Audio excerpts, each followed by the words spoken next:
In this video, I'm going to show you how you can remove the green color on the like and subscribe clip in Shotcut. So I have here a video clip that I've just added on my timeline. However, I like to add a like and subscribe clip on top of this. So here is my like and subscribe clip. I'll go ahead and grab it here.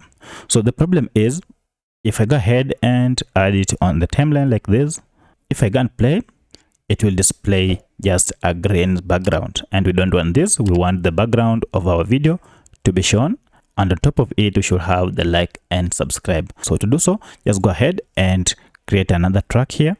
So I'll create here a video track, and we like this to be here, so we shall insert it here so that the like and subscribe comes at the end like this after the video. And if I go try and play, you can still see the screen is covered with green. So to remove this, go ahead and select the clip, and here is our clip, and then go ahead and tap on filters. Filters is here.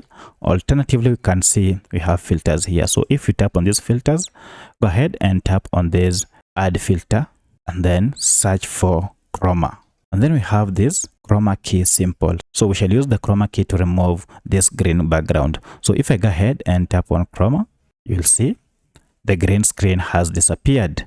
Now it's time to go ahead and adjust the color. As you can see on the border of this subscribe button, you still have some green color around the border. So to remove this, go ahead and adjust the distance.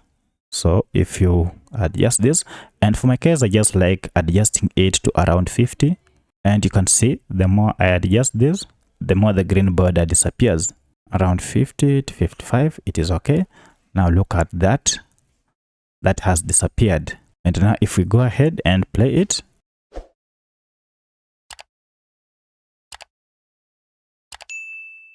now look at that, the green background has just been removed. So that's how you apply Chroma key or remove the green background on your videos in Shotcut. If this video is helpful to you, kindly hit the like button and subscribe to this channel to support me. Thank you for watching, and let's meet in the next video.